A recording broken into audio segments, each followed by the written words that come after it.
Assalamualaikum warahmatullahi wabarakatuh, brothers and sisters in Islam.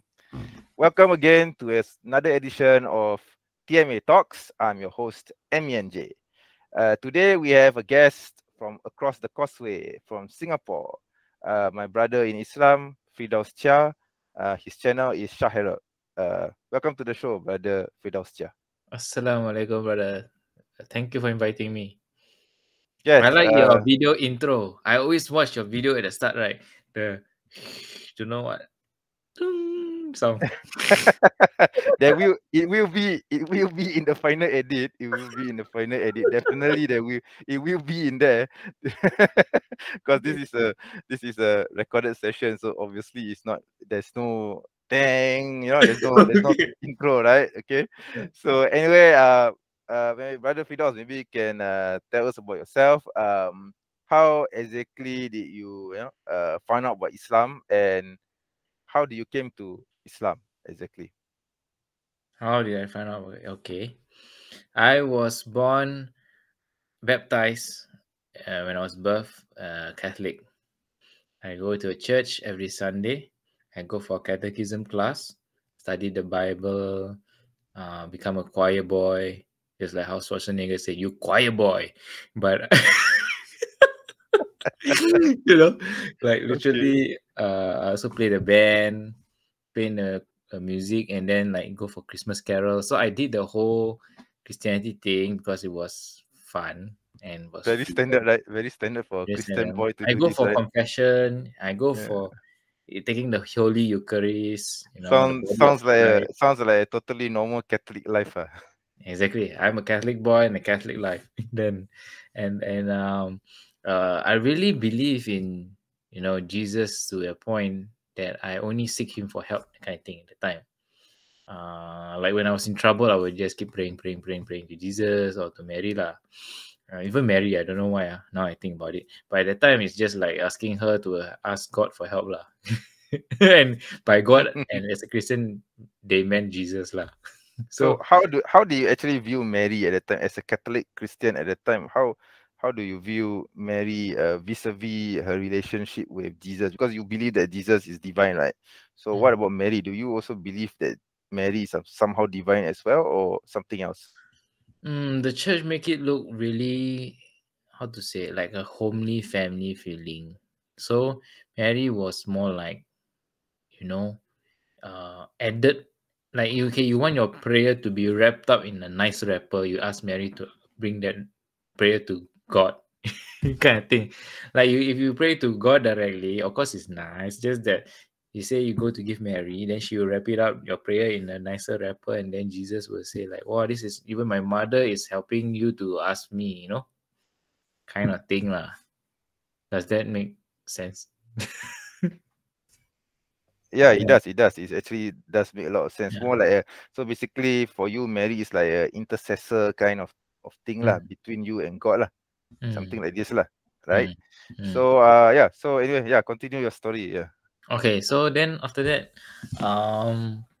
what happened? Then I went to Australia to study. I took a philosophy class, and that's when I started questioning about the meaning of life more. Like, for instance, if you heard about Descartes, I think, therefore I am. If you're familiar with this philosophy, people, how do they define their own existence? Because you think before you am, kind of thing, you exist.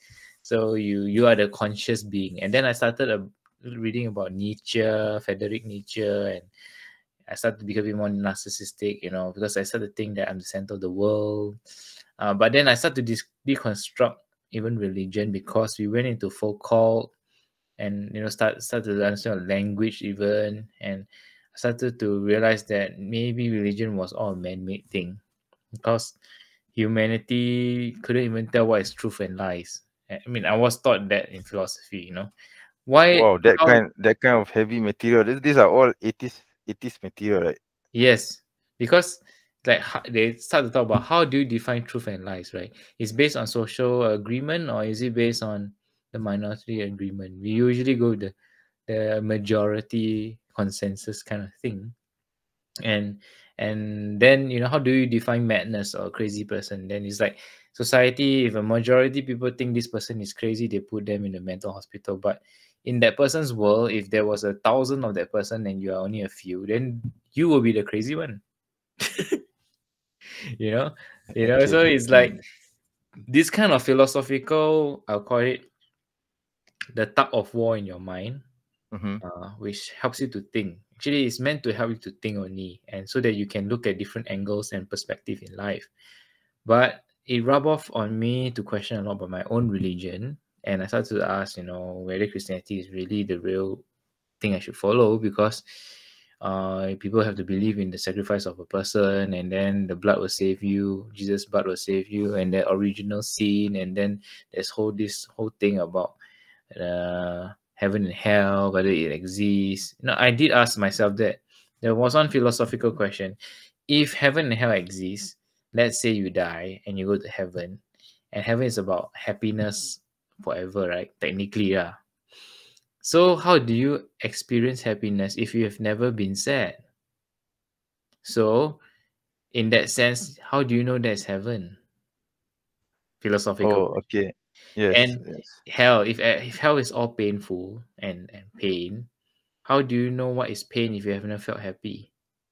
That's a very interesting You question. need Really. the contrast Yes. to know. Yes. Yes. Yes. So their proposition was, could heaven be a place on earth? And then the song, "Ooh, baby, you know that's what Oh, heaven yes, I is know a that song. place I on forgot. earth." That's how they came out Yes. with Yes. that song also, I guess. Okay. Yeah. So they say that, why do you spend yourself and time thinking about the hereafter when you can think about what you can make heaven on a place on earth? See, that's what they're selling to me as a student. Then, of course, that makes super a lot of sense.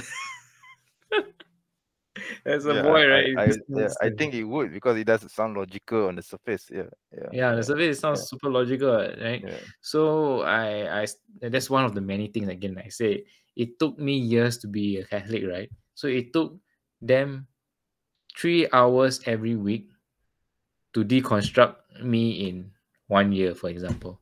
Out of actually much lesser than that. Out of tens Wow. of years of decades of Christian doctrines and social constructs, Wow. put in your brain, Yeah.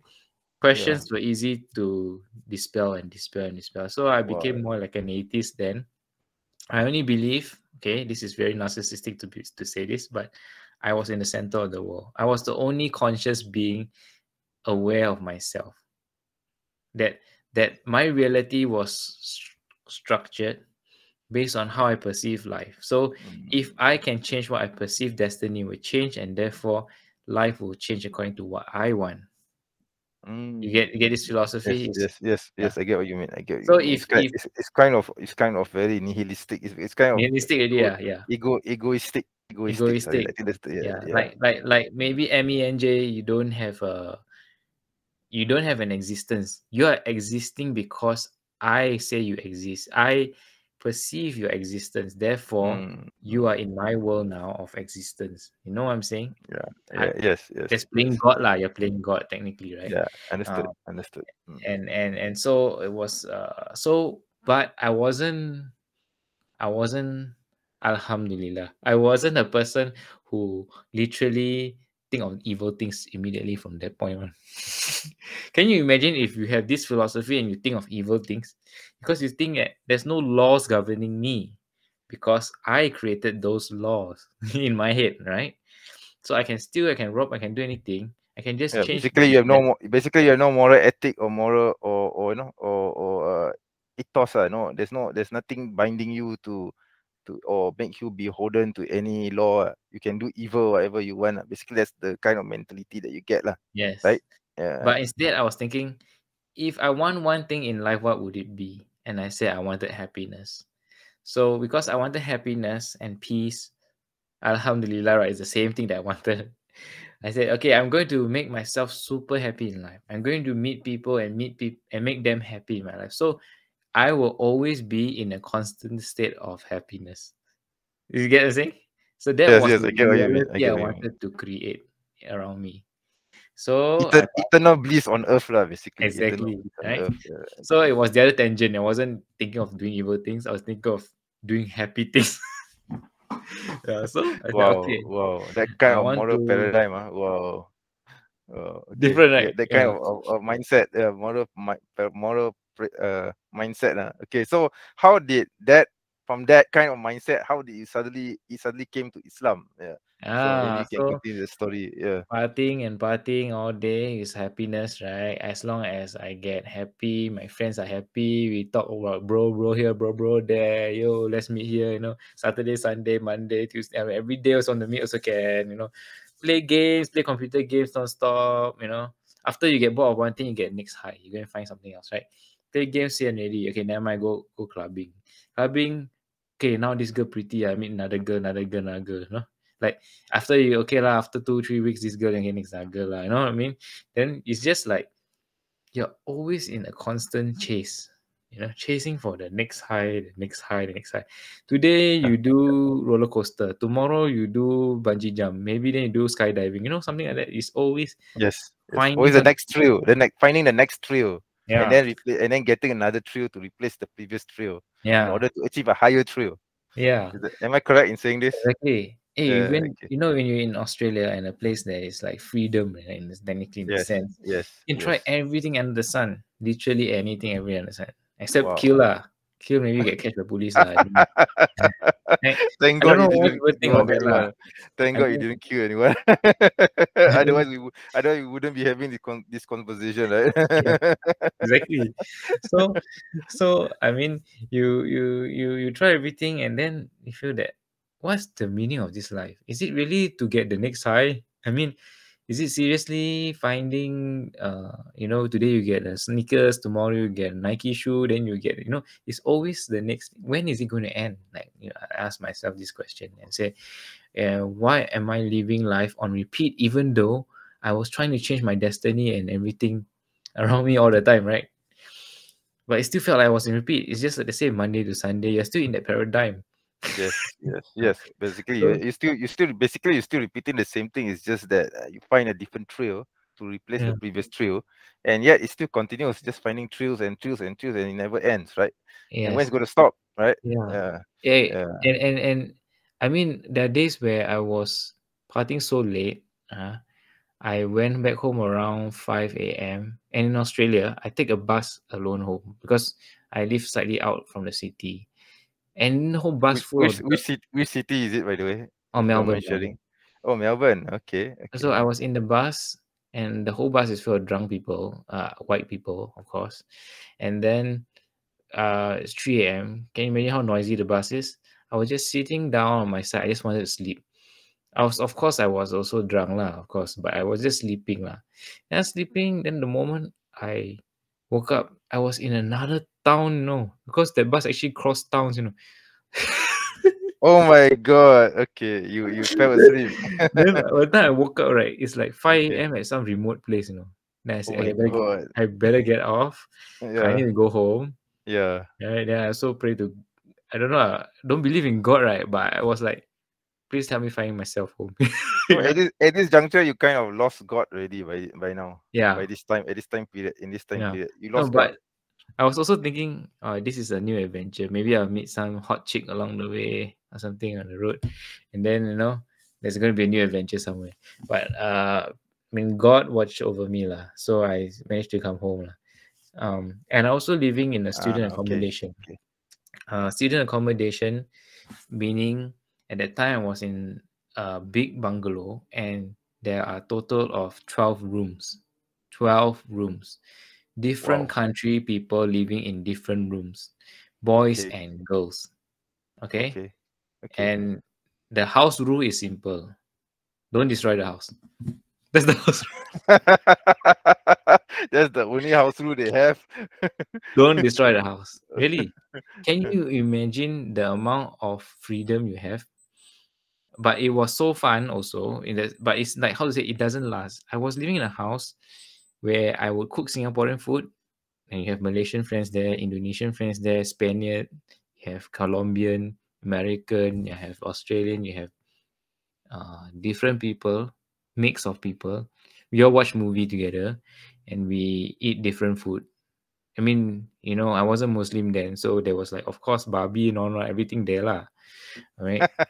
Okay. It's just everybody socializing in that house, right? Yeah. Right. Right. Then Is this accommodation provided by the university, or you have to find it on your own? it's not by the university. Or it's for your own. It's somebody who set up this real estate, and then they offer it to students. Okay. All right. All right. Yeah. Then you pay rental lah. You pay rental. Of course. Yeah. Yeah. Mhm. I mean, you can go as well as having parties that you don't want to be involved in, but then it's just around the house all the time. It's around the house because there's 12 rooms. I Exactly, assume that right? it's So havoc you lah. go, you can hear funny things in different rooms also, right? You know what I mean? Okay, I don't think I want to get there. TMI. Yeah, but I'm trying to say that it's just like, can you imagine the amount of freedom you have? So I'm saying at the point of time, that was like, life was like that for me. People think it's very vibrant because you're on the other side of the road, but it's a meaningless life, a purposeless life, because it's just you doing it on repeat, but you have no idea where you're going. You think you're in control of this wheel on this car that is going down the road, but it's not going anywhere actually. Yeah. Yes, And I that's why understand you what you come mean. I back, understand. saying, oh, I'm going to press the accelerator, I'm going to change direction somewhere, I'm going to move somewhere, I'm in control of my life. But you're actually not. Your desires are in control of you. Not your every time your desires is leading you by your nose or your, like a chain on your neck. Come, you want to experience this something new, and I pull you here. You want to go and see something new, I pull you there.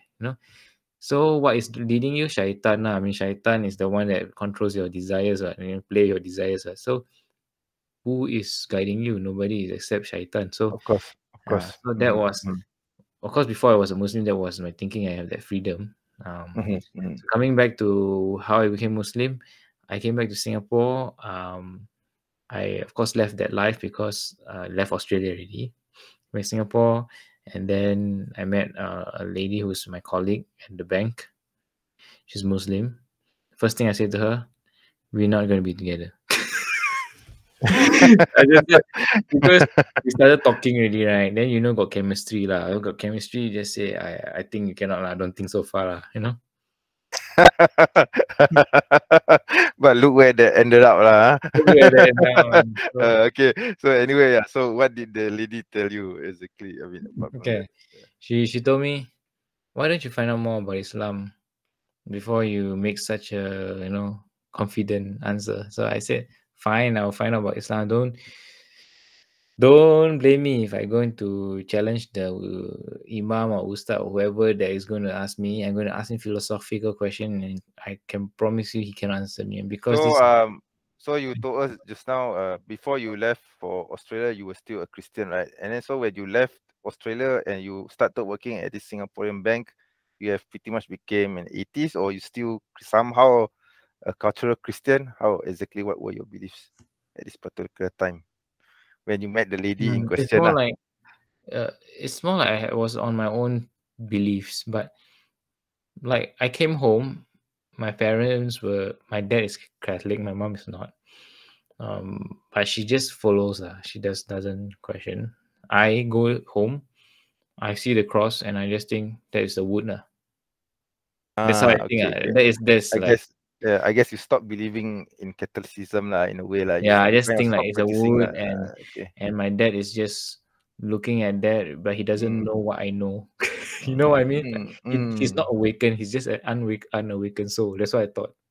Oh, interesting. And Very interesting. but, Your basically your worldview totally changed when after you left, after you spent your time in Australia, and when you came back, totally changed your life lah. Because before you left for Australia, you were still a practicing Catholic in a way, or Christian in a way. But then in Australia, you face all those philosophy classes. You had these questions bombarding you. It changed your Weltanschauung in a way that you became more atheistic. And then you also described just now that you had this partying life. So when you came back from Australia, basically you become almost an atheist already lah, of sorts lah, I would say. yeah. I Okay. still believe I was in control. Oh, I forgot one more thing I had to add. Before I met her, my grandma passed away. Okay, so I see. Okay. so I came back to Singapore for her funeral. This was when I actually asked this question. Okay, Okay. God gave me this question. If you were in control of your life, why can't you control death? Oh, that's a very interesting question. It came into my mind. Like, Okay, if okay. I could control life, why can't I control death? Because I said my grandma is somebody I love, who I spent most of my childhood with. She loves me, and now she's gone. You know, it was Pretty much a variation on the problem of evil, lah, I would say. yeah. Uh, Before I went for Australia, it was Chinese New Year. Okay, okay. before I go, I knelt down on her bed beside her because she couldn't talk much really. She just literally Oh, stares at people and sometimes forget who you are, but she would just kind of respond. she was bedridden, I assume. Yeah, because she has Mm. diabetes, she has heart problems and stuff like that. So when I was there, I cried lah because it's not like it's taboo for Chinese New Year to do that, but I can't help myself because I have like some sixth sense that she's not going to make it. Like if I go to Australia, or I won't be able to see her last breath or something, you know. Yeah, So my I get what prayer you mean. was at that time, I want to see her for the last time before she go, at least. Because I at the time I believe I can't control death also, right? So who can say when you're gonna die? So I say like, okay, please. At the time I was a Catholic, right? Please God, if she's going to go, let me be there at least for the last moment to say goodbye. You know? Yeah. Yeah, I get what you mean. Okay. And I went to study, and then when I went for my lectures, my mom called me on the phone during my lecture and said, "Grandma passed already." So of course I very sad lah because it's like he didn't answer my prayer. You were close with your grandmother lah before she was bedridden, I assume. Yeah. Yeah. So when I came Okay. back, then I see everybody. Then I also cried, and I was thinking like, why did God didn't answer my prayer? So right, that's to say goodbye one time. Yeah. So then I asked also lah, why death? Why it happened to her, and why can't I control it? If I was in control of happiness around me, that was one happiness I could not change. That was sadness I cannot change to happiness. Yeah. So I started to think maybe there's a supreme being above me, but it's just I don't want a religion to tell me who that God is. I still had this firm belief it was a man-made thing. Religion was man-made. That was what I thought. Sounds more like agnosticism lah, in a way Yeah, lah, I would say yeah. lah. So okay. Then the girl I met, and then she asked me to research about Islam. Go to the convert center. I said, okay, I'm going to ask question. I go to the introduction to Islam. The teacher was there. The first question I asked, why do you say one? There's only one God. Why can't be 2, 3, 4, 5? You know why you say one? And then It's a normal question to ask. It's a very normal question to ask. I tried to ask basic first. Try to give them and then he said he gave me very basic answer. So that's the funny thing. It's very strange that he can give me a very logical yet very basic answer. Like if there's a God that made your head, a hand, and your leg, which God will say, I am the one who made the human, the complete. Because they will start to struggle and fight over their powers, right? I mean, the head God will say, I'm better because I make the human intellect. Somebody say, I feed the man, and the leg will say, I bring him to distances. Yes. So if all of them have different powers, then you think who will be the one who create the perfect human being? So the consensus is, if you have one God, it combines everything, right? So that makes a lot more sense. And then the next thing he gave me another analogy. You have a computer, you have the monitor, the mouse, the keyboard. Now, where would they start up if they don't have a power source? So he said you can see the oneness of God in everywhere you go. You just need to look harder. Okay, so that make a lot of sense. So every polytheistic religion was out the window for me. Hinduism, what you give me what kind of multiple gods kind of thinking only. Chinese beliefs, the traditional Chinese beliefs. That one completely. I mean, when I was a Christian, then even Chinese belief doesn't make sense really. Like, why do you need to burn paper money? Like thinking who needs money at that side? Yes. Yes. So, true. I was like, only 3 religion: Judaism, Christianity, and Islam. That was the monotheistic thing that came to me only. Yeah, I guess Christianity is out the window because you were already a Catholic, so you already didn't believe in Christianity. Yeah, but I was trying to find a reason to come back also. Okay. Because I believe in God now, right? Agnosticism, like you said. So I was Yes. trying to find a reason to come back. Okay, I see. It wasn't that it has to be crystal clear kind of reason. Yeah.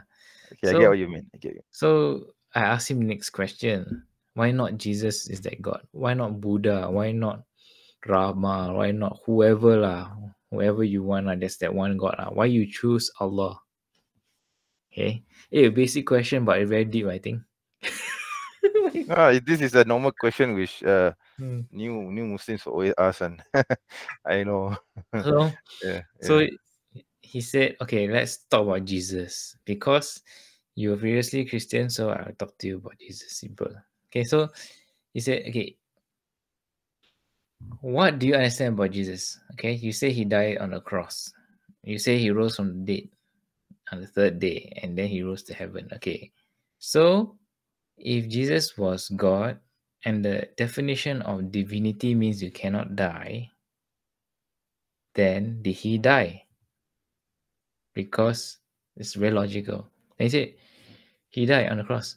Okay, then he's not God because he died. Then after that, he said, no, he rose up again. Okay, then he did not die. So he did not sacrifice his life. Because sacrifice your life means you lose your life. Right? Permanently, Permanently, right? because Yeah, it's that's the keyword. Yeah. If it comes back, then it's not a sacrifice. It's just like if I sacrifice my hamburger, I give you eat my hamburger. You eat my hamburger, I don't have my hamburger already. That's why it's a sacrifice, what? Exactly. But if You're supposed you to can give give me something. back the hamburger, then I didn't really lose it in the first place. Good point. I Good did point. it. Very logical. Very logical. Because I'm Yeah, expecting I it to agree. come back. Yes, Okay. of course. So that was one point. And then the next point, he asked me, do you want a merciful God in your life? And I said, of course lah, who don't want a merciful God, right? Okay. So would you want a God that has to sacrifice an innocent man's life, who is supposedly his son, right? Sacrifice his life for the sake of the humanity, or since the time of Adam, right? Or in order to forgive your sins, from the time of Adam, all your sins, your original sin, right? Or would you rather a God that forgives you as soon as you say you're sorry? Which one you want? Yes. It's simple, just say sorry and you're forgiven. Yes, of course. But can your parents forgive you when you say sorry? They can, right? What more a God who is merciful? Even more. And that was another red pill, I call it. They wake up. So I was like, blue pill and red pill, right? So which pill do you choose? yeah, the matrix, right? So The matrix. so at the point, it just, of course, why would you want a God who needs to sacrifice somebody's life, that poor man's life, whether it's Jesus or not Jesus, or whoever, innocent man, innocent, who never done anything wrong in his life, put on the cross, right? And True. in order to obtain his forgiveness, the forgiveness from God, you need to go through so many process to get his forgiveness. That's the thing. And then, of course, going to the confession box, somebody supposedly who is a pastor or a priest or someone who has bestowed by the power of God to forgive your sin when he hears all your sins. I mean, he's still a human, right? I mean, it's just. I think this is more applicable to Catholics, because I think Protestants, they don't believe this. But Christian, I went to some of their churches. They openly tell their sins to the whole congregation and get everybody to pray for them. What? They do that. They I do don't know that. what this. I mean, I not don't know what all this. denomination do that, but Okay. I went to those that did lah. So Okay. it's like I hear really bad sins lah. Oh my God. Okay. I don't think we want to get to that part. Yeah, but what I'm trying to say is, there's one thing about revealing your sins and one thing about just keeping it for yourself. Private, because you see, Islam has the concept. I think you know this. Islam has the concept of aib. So if you know someone's faults and problems and mistakes or sin, even, you're not supposed to spread it and tell the whole world about that person, right? So, Yeah. even if you know, let's say you yourself know that you did a sin. Okay, for example, you rob a bank. You know, you haven't been caught by the police. You don't know. I mean, maybe this happened like several years ago when you were young or something. You managed to rob the bank and managed to escape it without anyone knowing about it. And then maybe several years later, you feel remorse and something. You're not supposed to tell the whole world that you robbed the bank. You're just supposed to like repent and leave it up to God, between you and God, and ask for His forgiveness. See, that is the beauty of Islam. You see, you don't tell the world, "Hey, I robbed the bank 10 years ago." You're not supposed to do that. The fact that you escape the punishment from the police means that God has mercy on you, and God wants you to come to this realization to forgive you for your sins. This is the concept of Islam, to seek forgiveness from Him for your sins. So this is the So concept it's in a Islam. direct connection to the creator. Yes, correct. Instead correct. of going through a medium, a person, a crucifix even, or statue even, you are just literally speaking to God directly and asking for forgiveness. That's all. Yes, exactly. And if you are Yes. repentant and you choose not to repeat your mistake and you choose to repent and apologize, Alhamdulillah, inshallah, you are forgiven. That's Islam's concept. Yeah. Yep. That's Basically, simple. yeah. So basically, I guess I think we are digressing. So okay, going back to your story again. How you Oh came yeah. to Then Islam? the So third you question I asked him, why yes. Allah? I know.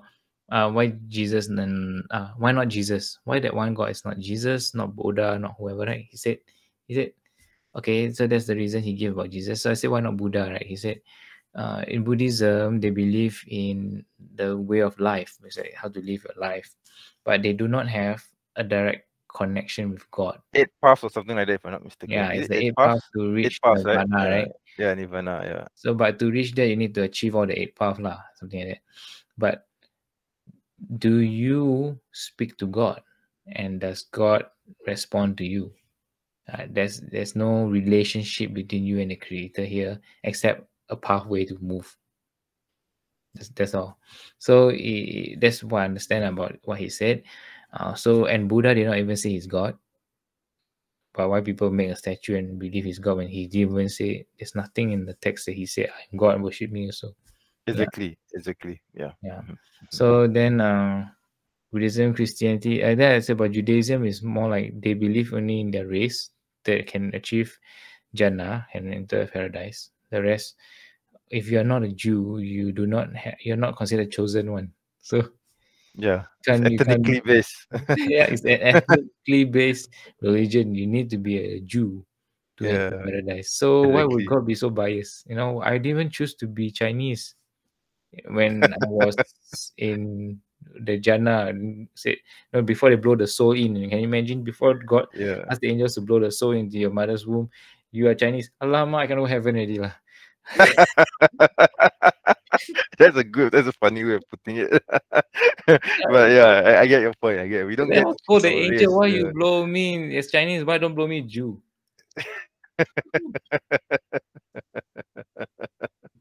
You weren't given the choice, right?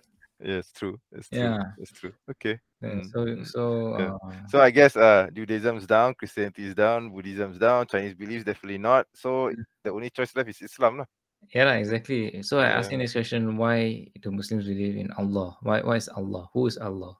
And he said, in Arabic, in simplistic way of saying, is the God.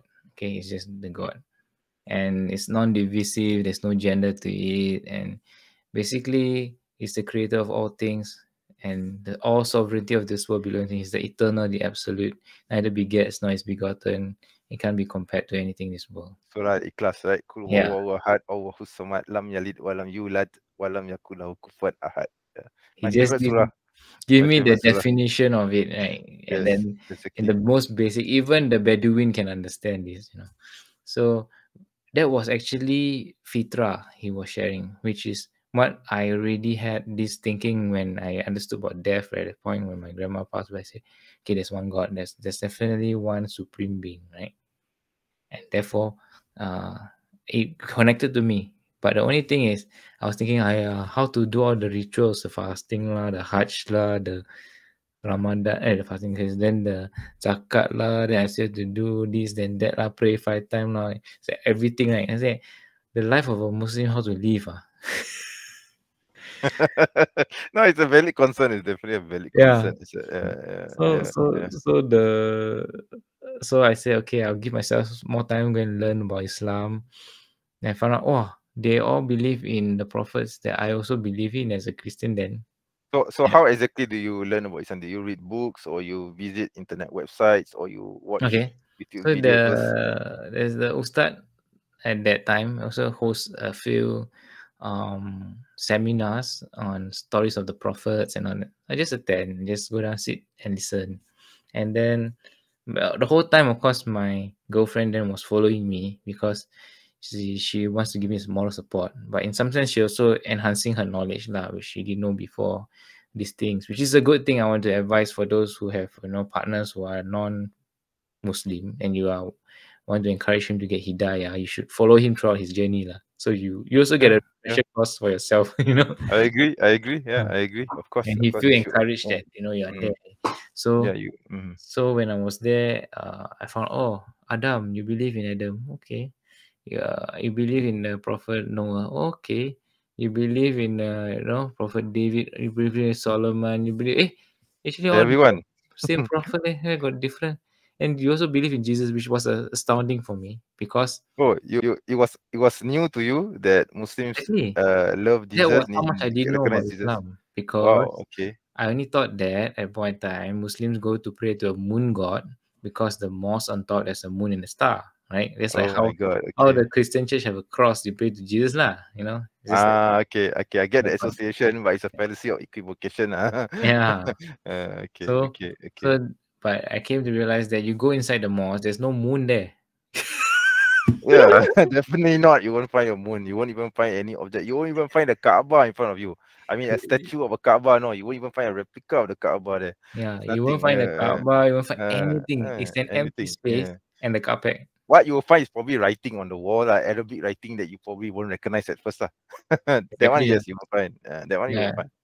But other Yeah. than that, nothing. Yes. And Yes. and Of course. and and I see people bowing their heads, kneeling down, bowing, bending over and all that to a space, like an empty space in front. And that It was must like, it must be it must have been very strange for you to see Muslims doing the salah for the first time, lah, I guess. it's not strange to the point that it's like weird out. It's more like because I was already thinking of the center of the universe. Remember that philosophy? So I had this thinking Yes. that okay, we can communicate with the universe in some sense. So Mm. the universe being God. So Oh, by and the way, which mosque did you go to for the first time? Was it Masjid Sultan, and a mosque I'm familiar with in Singapore? oh no, uh, Groove Run. Oh, sorry, I never been there. Yeah, it was the eastern side. I live in the east. The mosque is literally Okay. like literally 5 minutes away, walking distance. Okay. Yeah. So The only two mosques I know in Singapore are, yeah, Masjid Sultan and Masjid Darul Aman.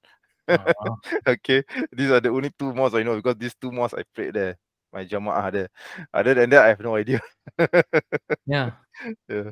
Yeah. So I mean, then I say, okay, so how do I go about this? Ramadan was around the corner. I said, okay, you know what? I don't want to waste time. I don't want to keep this girl waiting. Let's try it. Let's try fasting. The hardest of the 5. But at this time, you still haven't believe in your heart that Islam is the truth, or you haven't said your shahada yet, right? Haven't. Okay. I just think like, okay, I try the hardest one. If I cannot take fasting, then means how to be Muslim because I cannot do that. So, but then I was determined to try. Okay, first I was honest to try. I want to try my best. I want to give it the best shot. Okay, and I know that this is part and parcel of being a Muslim. You need to fast. So I said, okay, Ramadan come. This is a chance that Allah give me. I didn't say Yeah. Allah lah. I said God. God has showed me a chance to try. Okay, I try. So Alhamdulillah, all 30 days of fasting I complete. But I was a non-Muslim then. You didn't even like, in the middle said, yeah, can I like for one day, quit No, for one day? You never thought of that, doing never. that. Okay, so the process was, oh, so this is fasting. Whole day don't eat. Okay lah. I think about other things. And then, you know, That's all. But I realized that as I keep fasting days after days, although I was putting myself through torture, they say, right, or suffering, right? But it wasn't that bad, because it was like, okay, it's like you just restrict yourself, but you know you're gonna eat in the dinner time, right? So you just wait lah. Yeah, You know what I mean? true. You just Yeah, like yeah, true, wait true, for a true. time until Yeah. dinner time, the sundown. Basically, it's like an extreme form of diet lah, dieting lah, in a way Yeah, lah, if you want to look at it that yeah. way lah. And Okay, okay. I realized that my senses get sharper after 2 weeks. Like Oh, that's an you interesting just side you effect. can smell things very strongly better, Oh, taste okay, things. Yeah, okay, because literally you walk into a mall at a time and somebody fry goreng pisang or fry anything. okay. Well, the goreng pisang is very sharp because the moment you can smell oil. Yeah, Okay, right, let's do right. something less sensible, like um I could smell even a soup that is like far, far away.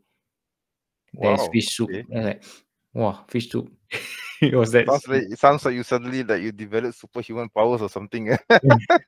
Yeah, but From maybe I'm fasting. super hungry, But Could be, could be, could it be. was like a body awaken. I can taste and smell some things. Wow, Then okay, okay. I appreciate. I mean, I get less angry also.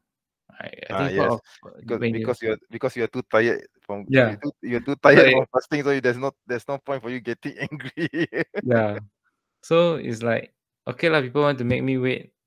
It's the longer you make me wait, the fasting time going to be over lah. Then my breakfast come. That's it. Like eat. There's no. So, but it was Interesting experience. yeah, it was interesting experience. Interesting But for you relating the experience, because for me, because we as a born Muslim, we were trained from small to do this, so we don't experience any heightened senses or anything, because we take it as like normal, as part of yes, our daily and routine, you see. Yeah. to add one more beautiful part about Ramadan as a non-Muslim then was the community spirit in breaking fast. Okay, the thing is, even when fasting, there's a community spirit. So for like, I was walking around, I know that a brother and sister around me is also fasting. So it's just like we are in this together, kind of thing. Then when you But speaking about community spirit, wouldn't you say that would be the same as how Christians are in their community spirit? Like, for example, when they celebrate different, Christmas mass or something, how would it be different? How different would it be? well, if you were a Christian, you're having fun together. What? That's all. Not, you mean, not in terms of community spirit, there's none. What You were say you suffering together? You were not suffering together. I mean Christmas spirit Yeah, Christmas. What mass. we are mass jolly basically making each other happy, play music, Yeah. Oh, you mean and happiness lah? Happiness happiness. only lah. What Yeah. it's just one aspect of feeling, right? That Yes, you are correct. sharing together as a community, which is Yes.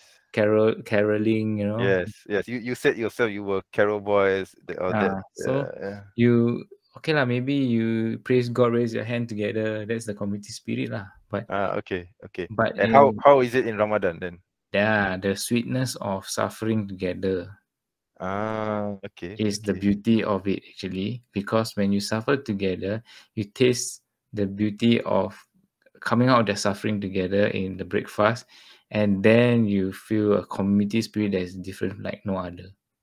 It's like uh like like going to war. Let's say you go to war and there's a shortage of food, okay, and then suddenly when it's food ration time, you suddenly see a brother all queuing up for the food, get the food, and then everybody is like, yeah, it's Helping each okay. other. Yeah, that Okay, I kind get what of you mean. I get what you mean. spirit, yeah, brotherhood kind Mm, of feeling. So mhm. after that, that feeling was so amazing that I also like felt, wow, this is a very renewed feeling. Even when we all wait for the azan so we can eat, right? So we sit down there, then when the Allah, the song, the azan Yeah, go the out, azan. Yeah, yeah, azan. Yeah. all of them start to make dua, like everything. Yes. Then it feels like, Yes. wow. So Yes. that is Yes. the Yes. spirit lah. So Okay. I get what you mean. Yeah. yeah. I mean, these are things that we born Muslims take for granted, to be honest. We Because don't. when you born is by nature you see this often. Yes, I see this often. Yeah, because I see this often already. It's like second nature to us. So it's like nothing lah. But it's Yeah. good that you notice these things compared to your Yeah. previous religion. So okay, so maybe you can tell us what happened after Ramadan. Oh, then I dreamt last week of Ramadan. I had a dream. I dreamed that I was walking down a hallway to a man who's sitting in a couch, and he has this very approachable, inviting presence. And he just smiled, and I walked towards him until I was like, like very close, like I'm talking to you like that.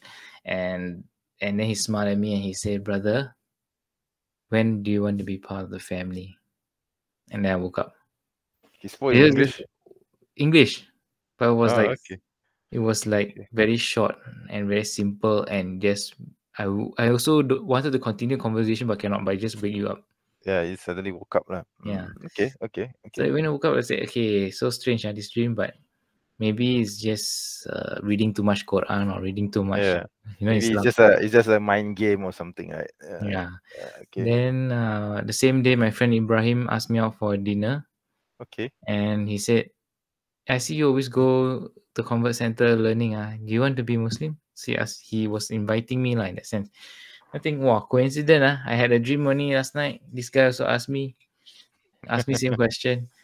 Yeah, I thought maybe again, it's just pure coincidence. So I went back to sleep. Right, the same dream happened the next day. So I think Same guy. no, same guy. So same Okay. guy enter the hall again. I said, hey, this one is like maybe more than just a dream. Maybe God is giving me a sign to do something. So I thought I should ask him what is he want to tell me, what God want to tell me. So I make a prayer lah. I say, I'm sorry, I'm going to test you, God. I believe you exist. Please help me. I'm going to seek guidance, but I'm sorry for testing you. I'm going to take the Bible and the Quran and flip it 3 times randomly, and whichever verse my eyes set upon, it must be crystal clear. Okay, very clear. This is the truth. This is the way, or follow me, and I will follow that religion. I say. I started the Bible lah because I was a Christian first, right? Give Bible the chance first lah. And tell you, I really want to memorize the verse that it came to me, but I can't because I can't even memorize the Bible 1 to 2 sentence. Sometimes very hard. Okay, because the firstly is keep changing, right? It's so many versions, so many variations, so many reasoning, so many Yeah, interpolations. I have some I have Protestant Bibles and Catholic Bibles here, by the way, on my shelf. Yeah. If you look, So I was like, how to remember the Bible lah? But all I know is when I saw the verse, it could be interpreted in like multiple ways. It wasn't even clear, and it's a part of a story of a bigger story somehow. That's the worst thing. So I need to like read like a few more lines or before the head. I already said in the prayer, I want something very, very clear, straightforward. 3 sentence, 1 sentence, just one line also can. just one line which justifies, which will make your decision clear which religion to choose. Basically, that's what you wanted. Exactly. Okay. So I was thinking, this is the Bible's 3 times I try, didn't give me an answer, give the Quran a chance lah. And so I took the Quran, closed my eyes, and then randomly open up to the book lah. Okay. And then when I open up to the book, the first thing I saw is I can't remember the numbers lah, like surah, but I know it's surah Al-Hajj lah. Okay. Just repeat, recite I'll read the verse out from memory if you still remember it. Okay, so I can paraphrase it. Basically, it's something like, woe unto the disbelievers, this is the truth from your Lord, and so at the point in time I was like, wow, maybe it's still a coincidence. See, even at the point of time, right, I didn't even want to believe, I was still it's like, okay, it's normal. You want to you because you're looking for the truth and you want to be certain, so of course you're going to test God. It's normal, of course. So yeah, so what happened next? Yeah. So I said to myself, okay, maybe I should close my eyes again and give this another shot lah, because I still think that I want to test God lah at that point in time. I was still very stubborn lah. Sorry. So I was like thinking, maybe I should just close the Quran, and give it a shot. And this time I said, okay, it's a random page again, and it's another random surah, another completely different surah. Okay, it's like verse 41 verse 53. Okay, which is the Quran. And at this point in time, I was thinking, you guess what I say? What does he say? I'm curious to know. He says that, have I not shown you the signs in the world? Do you still want to ask who is your Lord? Oh my God, it's like answering your question. Yeah. It's like answering your thoughts. Oh my, that's Yeah. creepy. Again, I was paraphrasing it lah. Okay, So, okay. but it was something like, Along those lines, I will show okay. them the horizons and the signs of this world, and they still, will ask me who is your God, kind of thing. Am I Okay, not a understood. witness before you, that kind. So Yes. in English translation of the Quran, yeah. Understood, So understood. I mean, I can say it in Arabic, but if for the sake of time, we just move on. So Yeah, no, it's okay. Yeah. at this point in time, I was like, wow, God must have truly answered me and talked to me through the Quran, the words to me. So I was in awe, and in kind of like shaking and so in awe. And but it wasn't fearful, but it was just like suddenly you have a direct connection to God, like speaking to Him. I wouldn't be so bold to say that, like as though Moses was talking to God, a kind of connection, but Of it course not. was Of course not. still an answered prayer immediately, kind of thing. So I felt that, since I already said I will follow the religion that speaks to me straight to my heart, I say I'm going to give a call to the center and just be a Muslim. So I asked them how to be a Muslim. And they said, take a Shahada, you come down to the center, and then we'll conduct the Shahada for you. By But of course, center, you mean the Al-Akam Center, right? For the Darul Akam Center, right? In yes, Singapore, correct. right? Yeah, Yeah. yeah. Just for the clarification for our viewers, lah. Okay. Yeah. Yeah. Because in Singapore, right? Yeah. Yeah. But of course, at the point in time, how to say, in Singapore, there's a process lah. Okay. In many countries, different. The Shahada is of course very fast. Can even done on the phone, and it's okay, But in Singapore, there's a system and a process because they register Muslims and stuff. So mine took a month lah. Yours took a month to process and register. Okay. That's Why so I'm not cute. surprised? Why I'm not surprised? Because in Malaysia we have almost the same thing. That's But so Shahada is very cute, fast, lah. No, apparently. no. In Malaysia the process of Shahada is very fast. It's Mm. just the registration process. It depends on the Mm. we have this organization called PERKIM lah. The function is similar to your Darul Akam in Singapore. So Mhm. PERKIM takes in new reverts and they register them, but sometimes the process takes a while. Yeah. Okay, so it's understandable. The bureaucracy lah, is the Yeah. bureaucracy involved lah. Yeah. So, and then I mean the main thing is I also told my girlfriend then I say to her, I got good news to tell you. Like, I'm going to be a Muslim. I'm going to take my Shahada. And of course, she's like very happy and kind of in tears also in that sense because she has been praying every night. She said, pray every night. That's good. I make dua, I tahajjud, everything. That's good. To That's good. ask Allah give you hidayah. And then That's good. now it's like my prayers are answered. So of course, she's someone special, right? It's not just about getting married to her. I wasn't even thinking that. Okay, you have to always remember, right? I'm a happy-go-lucky guy. I could easily find someone else. Right? I was enjoying a life of fun and partying and carefreeness without restrictions. Why choose a life of restriction when I could have chose the other life, right? So I can't be doing this chada for the sake of a woman, because if it was for one girl, trust me, I would like to have many, like, go and party one after the next lah, right? Understood.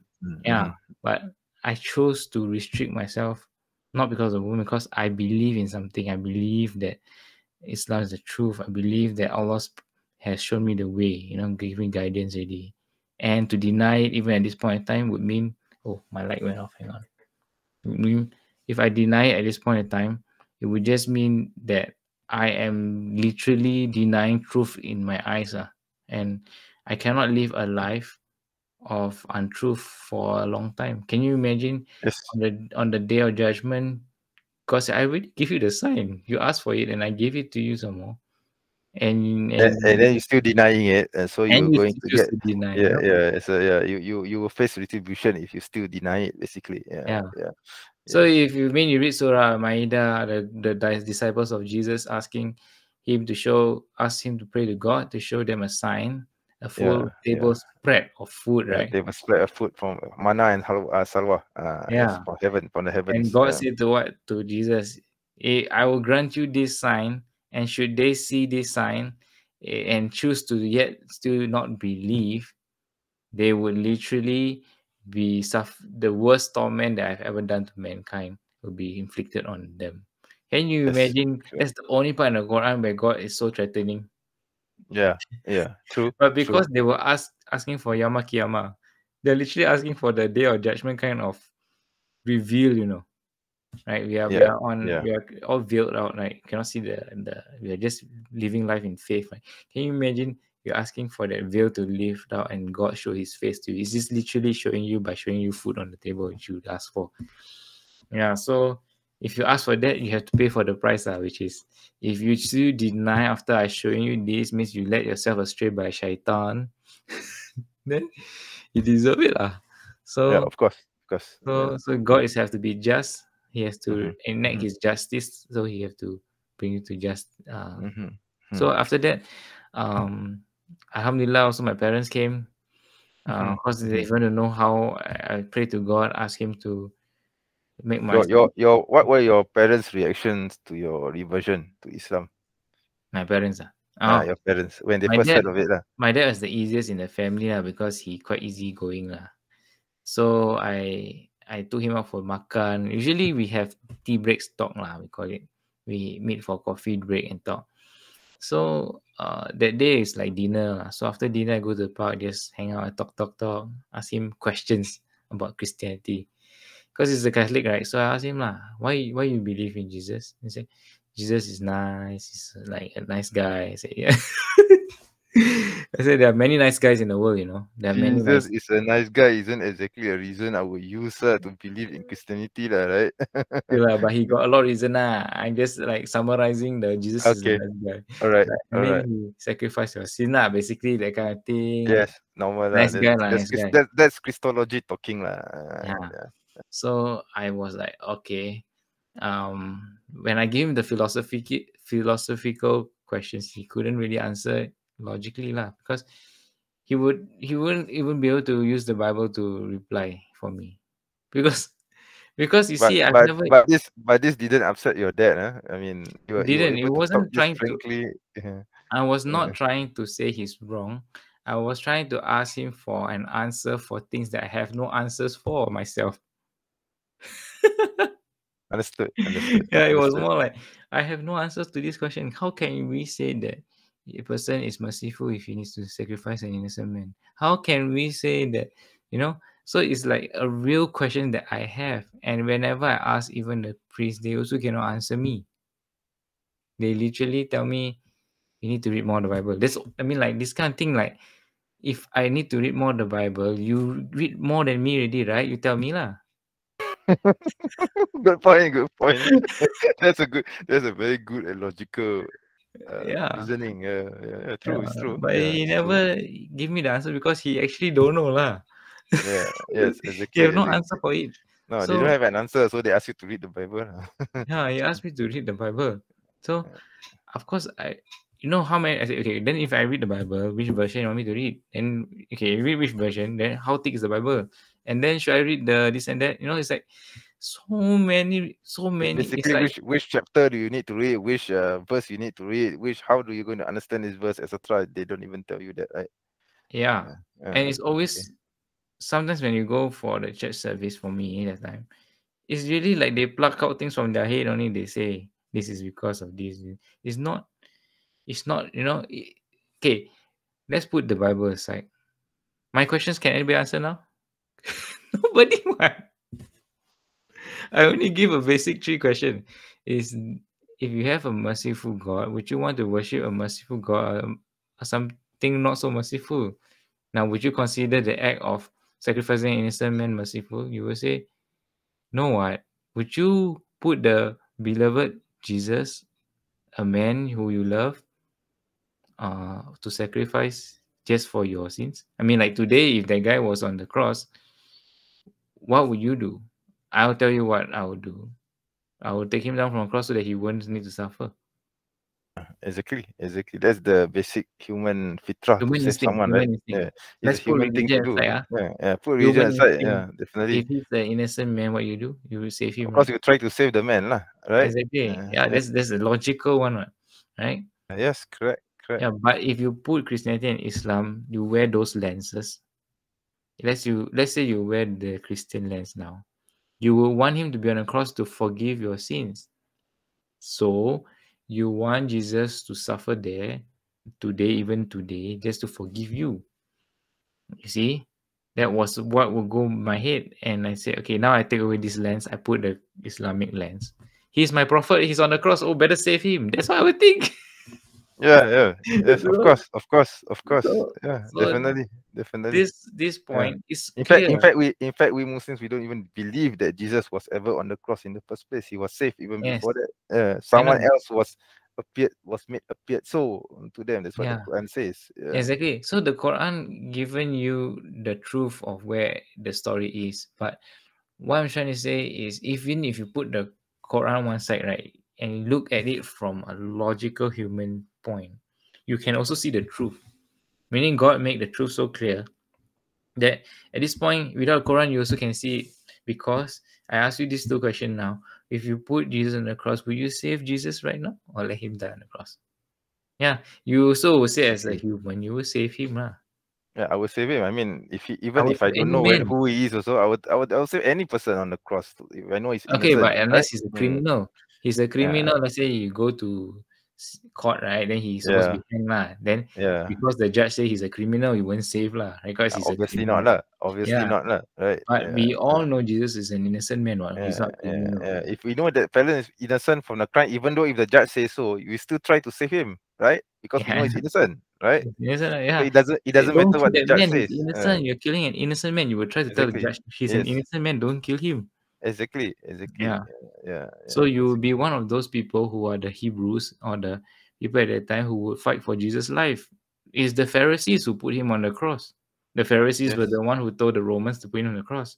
The Pharisees were the one who said he was the one who blasphemed. He's calling himself God, right? In the Bible, that's what he said. So put him to the cross. So those are the people who want to crucify him. Whereas the people in his town, the Nazareth, the Nazarene, the people, the Jews were the ones who said, don't, he is the prophet. He believed in him. Yeah. So isn't it sound like us Muslims doing it? Definitely sounds like us Muslims who believe in Islam and we love our Prophet Jesus alayhi salam. You see, that's the thing. Yeah. So anyway, sometimes ran off tangent.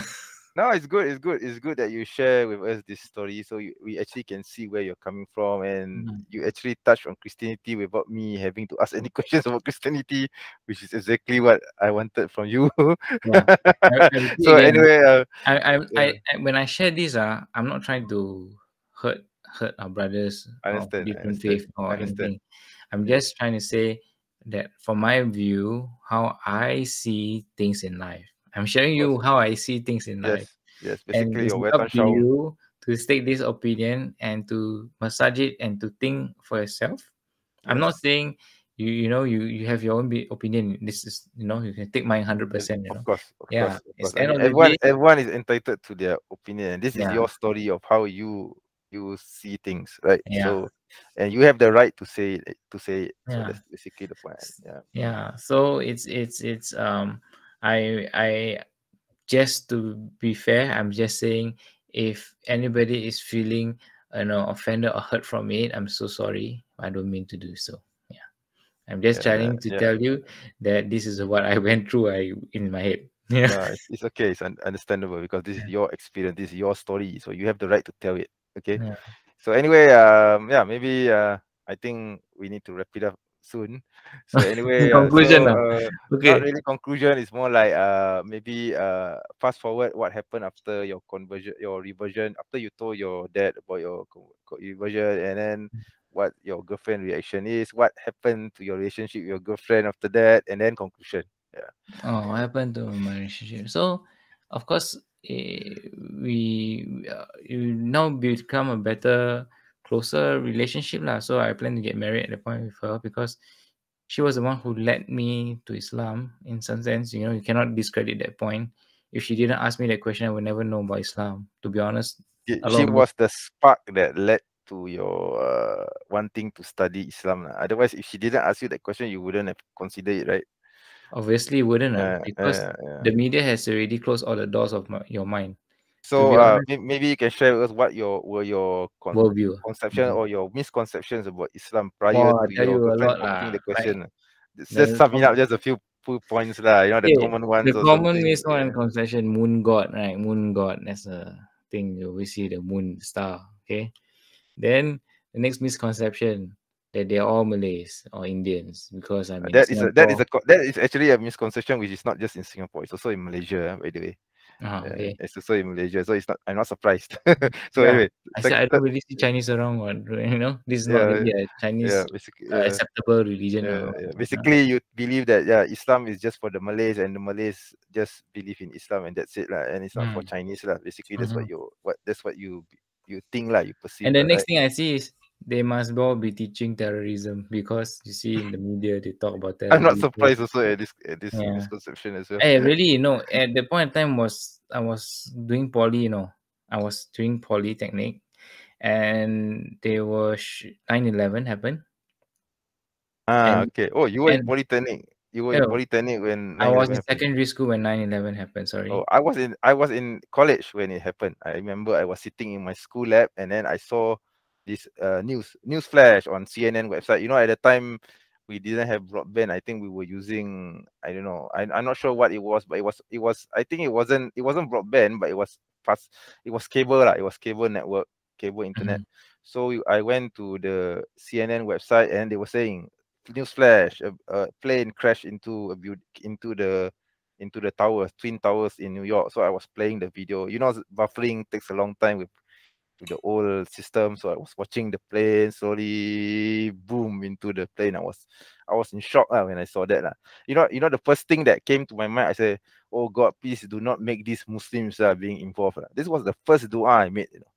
Unfortunately, Muslims were involved. This was the first thought I made. I said, "Oh God, please do not let Muslims be involved in this." This was the first thought I made. Yeah, and imagine this was in my college days. Okay, so You know go what that was the far first back. thing that came to my mind when I saw that? Yeah, what I was said, it? who is the evil behind it? Better pay for it. I think he Yeah. did. I think he did, but we don't know lah. Alam lah. Right? Yeah, but I at the don't point in know. time, it's like, how can that evil person do that to innocent people in a building who has nothing to do with their problem in life, and they die? And Yeah. and then years after that, the war in Afghanistan, Yeah. right? And then Yeah. then I went to poly, and Yeah. then guess what?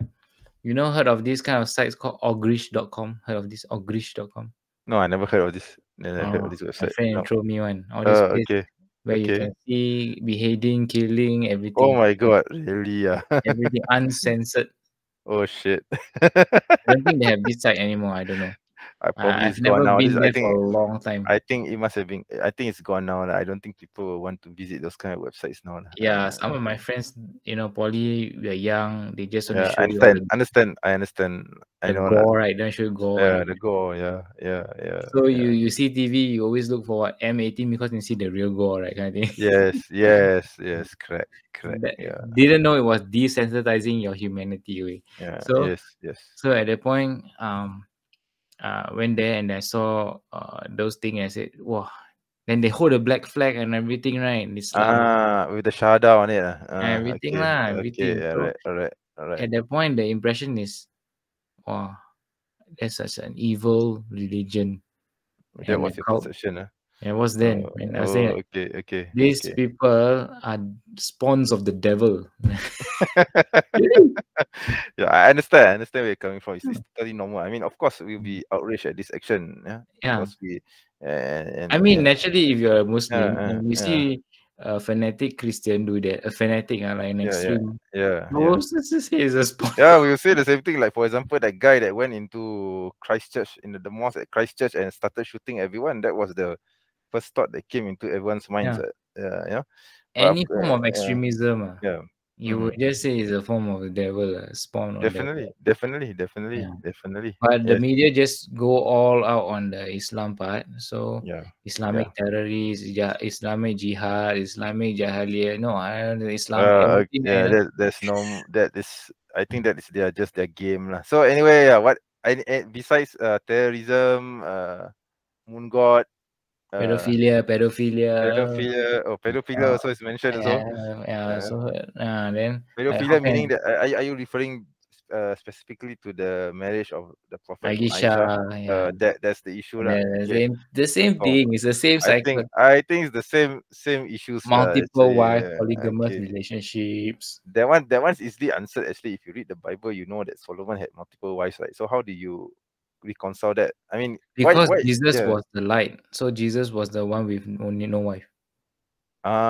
Okay. So basically, Jesus' example is fine. So the previous prophets' examples are nothing compared to Jesus' example. The other prophets, yeah, as we call them, was still a process of human being discovering the meaning of life. So they were not really fully guided until Jesus came with the truth. Oh, okay.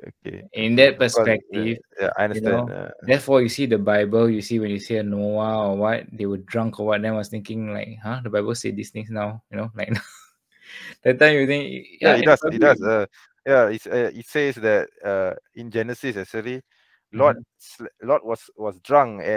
His daughters made Lot drunk, and he slept with his daughters and made them pregnant, which is even worse. So they were delivering a caveman-like human that sleep with their children, so that they have children of children's. And I haven't gone into the nasty, but more the nasty strange details thing yet. is, I read that when I was young then. Okay. But I did not see it as wrong. Okay. Why? Yes. Why exactly? Why? Right? Why do you not see it as wrong? Mm-hmm. It's because from young I was told that mankind were not educated enough. They were not, they don't know what's right or wrong until like they slowly learn over time as they evolve. Somehow, for some reason, there's evolution or something now. Yeah, right. So there was like no guidance until Jesus came, kind of thing. Oh, okay. I get where you're coming from. Okay. That was the concept in. So when you see the Bible relate to how people drink, even though they're good prophets in Islam, we think it was a time when people were not yet educated and knowledge has not come to them and stuff. So therefore it was acceptable because they were obviously people who are not learned. Okay, but that's just demeaning the prophets, because in Islam we believe all of them to be guided, right? Yeah. To be guided and enlightened. So it's really unjust for you'll be surprised, people who's watching this. You'll be surprised. So much so for progress in this world. You see the technology, the cars that you have, the computers and everything. We have progressed so much in this area, but have we progressed spiritually in humanity as well as spiritually? The kind of maturity have we reached? We are in fact void of all those, even more so, and more backward in those than people at the past. And the golden age of Islam and the period of the time when men and science could be flourishing in the Islamic period. You go and read up on the golden age of Islam, you will realize that Judaism, Christianity, and Islam could all work together in Spain. They could share knowledge together in Spain. They could expand, and they were flourishing so well, and the science at that point in time, you'll be surprised so many good sciences books were lost. Yes. in today's time. But if you go back, they had this cure and this medicine for this and that. There Yes. is all That's why it was called the golden age of Islam, and also the Jews, even until today, they refer it as their golden age. yes, Yes, until today, yeah. until So today. you go to Spain, you see some of the statues, you can see the history of how they come about. Mm. You know, you talk about the Wright brothers. Hey, I ask you, who invented flight? And everybody will say the Wright brothers, but it's not the Wright brothers. Yeah, it was someone from I know Andalus. I know. I forgot his name. I forgot his name. I think it's, yeah, I can't remember, but I it's, can't I remember can't his remember. name. Ibn something.